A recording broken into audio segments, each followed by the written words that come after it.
Hello, everybody. This is Master Mike Ambrose Khan. I'm usually the hosting episode of Master Mike's Wrestling Paradise, but today I'm switching around because I'm dedicating this show.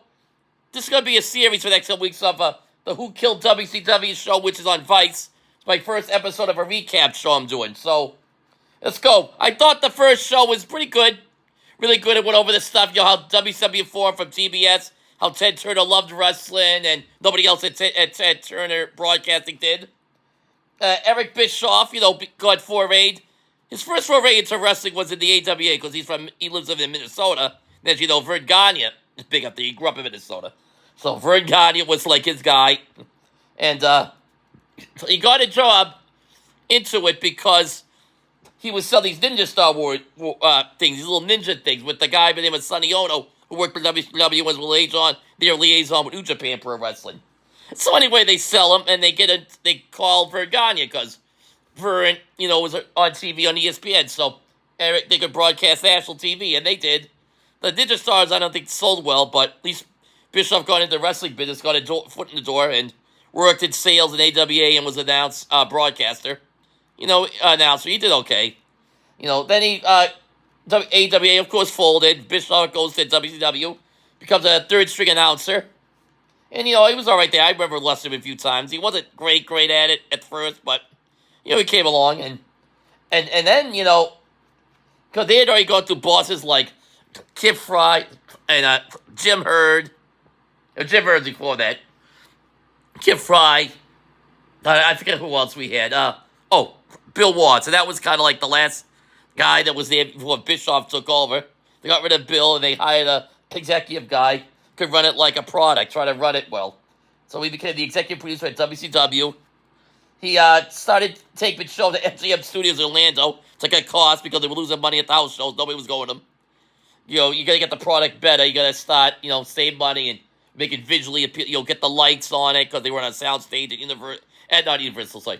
MGM. They went to Universal years later, but at first they went to Disney-MGM, and they were there, and it looked better on TV, of course, And then they signed Hulk Hogan because Hogan was filming Thunder in Paradise at this time, and it wasn't that great of a show, but they had like a good catchy theme song and a nice motorboat. It was Hulk Hogan. Chris Lemon was in the show, and of course he's the son of Jack Lemmon, and Carol former supermodel. Well, she was a supermodel at the time. Sports Illustrated swimsuit model. And so that was that, and Eric Bischoff made the call. And he signed him to a big deal with creative control, which means Hogan could call all the shots. I got my issues on creative control I'll get to later because, it could go a lot of ways. Then, started making money, making profit. Eric Bischoff was the first guy to make a profit. Hogan got him national exposure. WCW was on the rise. He goes to Ted Turner and calls into a meeting. Goes, Eric, what do we do? I can't do the Ted well. I'll try. Eric, how can we compete with WWE, WWF in the wrestling business? How can we compete, Eric? How can we compete with WWF in the wrestling on a national level? And he told me, we're on national team. Well, they're on national level, but how can we be more competitive? Bischoff goes, well, they're on Monday nights on Primetime USA. We're on 6:05 weekend Saturday nights on TBS, which was like an institution. I love that shit that time. That was my formative years of watching wrestling. When I really started getting into wrestling, when I started watching TBS. I mean, I was already into it here with WWF, but when I started watching WCW, when it was Jim Crockett, NWA on TBS, that was quite the time. 6:05 on a Saturday. I love Turner time. And then after a while, a few seconds, Bischoff goes, Ted Turner goes to Scott Sassa, who's like the head of programming at TNT. And he goes, give Eric 2 hours on every Monday night on TNT. First with an hour, then went to 2. And so there it is. Nitro was born.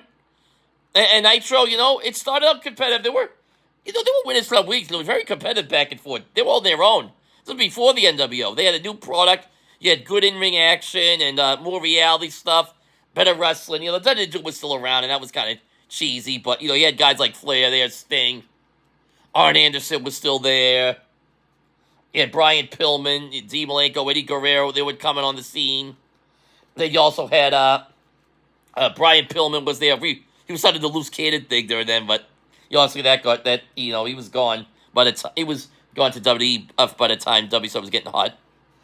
But all of a sudden, out of the blue in 1996 May, Scott Hall's contract is up with WWE and Kevin Nash, WF, and so is Kevin Nash's. And first, Scott Hall shows up on that Memorial Day edition of Nitro, saying, "We are taking over." And the next 2 weeks after that, Kevin Nash shows up, and the Outsiders are born. They jackknife powerbomb Bischoff to a stage at Great American Bash in Baltimore, and we're off to the races. Bash at the Beach, which gets me to Bash at the Beach, 1996, and the big heel turn by Hulk Hogan. The big career-long babyface trained Say Your Prayers, each and vitamins I grew up with, a lot of people in my era grew up with, and when he turns heel, boom. The arena's pelted with trash. The great story is Kevin Sullivan kept him at his house because he didn't want anybody talking to Hulk, like getting into his head, saying, you can't do this. Because Hogan had a lot of guys to support, and it's, guys, I don't want to say hanger-oners, but his partner, his agent, the money. He's a big icon. For the kids, it's kind of almost like John Cena didn't turn heel, because he would have lost that eventually, or guys like that never turn heel if they make it big as a baby's face. But Hogan did. He did it, and it paid off. And, it's like Kevin Sullivan said, America likes to build heroes up. They like to tear them down, then rebuild them up again. So it was Hogan, and after he turns heel, give the leg drop to Randy Savage, the whole arena, it was in Daytona Beach, Florida. They were all throwing stuff in the ring, drinks in the ring, cups, all garbage in the ring. They had to wash it off. It was quite the scene. Then a couple weeks later, they're at MGM, filming Nitro, and the outside, Hall and Nash, you just see where they attack people. Nash takes Rey Mysterio. Now, Rey must have been about 140, 150 at the time, and Nash was like 6'10", 6'11". Nash jumps on him, picks him up, and Nash lawn darts Mysterio into the side of the trailer. It was something to see. I heard Mysterio said he went up to the glass, but that would have been disastrous. That would have been, you don't want to get blood all over your face all wrecked. You know, he was wearing a mask. Ray was wearing a mask. So we went through the trailer. You can watch it on Peacock or YouTube. It's quite something. And they didn't think where all the ambulances were leaving at the same time. Because people called the cops in Orlando when it happened, around the area where that MGM is. They thought it was real. That's what it thinks. Suspension of disbelief, and they want to do reality-based stuff. That's what was a successful formula for Nitro. So, we got, well, of course, the big angle, of course, was a year later, Starrcade 97. Sting, Chad Hogan, they built it for well over a year. All the programming, they built it up to this big event. Sting was going to be Hogan, within 5 minutes. 1, 2, 3. Didn't quite turn out that way. Sting shows up to work. He's playing a character. He had to, paint his face pale and hang out in the rafters all day. And I guess Hogan would always say, "Don't work for me, brother." He goes to Bischoff when he sees Sting. Not doing that today. Not doing it for him, brother. So he did this thing where, they set it up a fast count with Nick Patrick, but it really wasn't. And then Bret Hart, who was making his debut from WWE, after the Montreal Screwjob shows up and does that thing where he rigged the bell. That was a fast count, even though it really wasn't a fast count. He goes in, he clocks Nick Patrick, he becomes the ref, because he was a referee in the Eric Bischoff Liza Bisco match earlier in the night. So he was the referee license for one night. Goes in there, Sting puts Hogan in deathlock. He says Hogan tapped out, which I don't know if, depending, go watch, see if he really did in the match. We'll see. And Sting wins the title, but it was not the way it was supposed to end. It was supposed to end Sting winning decisively. Another thing was that the NWO went on way too long, even though it was the most popular thing at the time. They still saw us. I got a lot of NWO shirts. During these weeks, I'm going to bring on some of my NWO merchandise. Show you how hard WCW was. And, that was it. Well, that was it the first time. They had great wrestlers like Booker T, Bret Hart, I was said was on the show, Conan, Diamond Dallas Page, Kevin Nash, Medusa. We had, let me see who else. Bill Goldberg hasn't showed up yet because he wasn't gotten his push yet. Obviously, Bischoff was on it.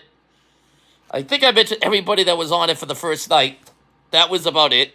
We did see Ric Flair and Sting on the show. I don't think on interview because it was Dark Side of the Ring and Dwayne The Rock Johnson and his $7 production company that did this show. So, yeah, it was quite a show. I can't wait to see the next one next Tuesday. It'll be separate from Massive Mike's Wrestling Paradise. And tomorrow, I might do a separate show dedicated to the Celtics because Game 1 of the NBA Finals is tomorrow. So I'll see you then. Take care. Have a good night. Bye-bye.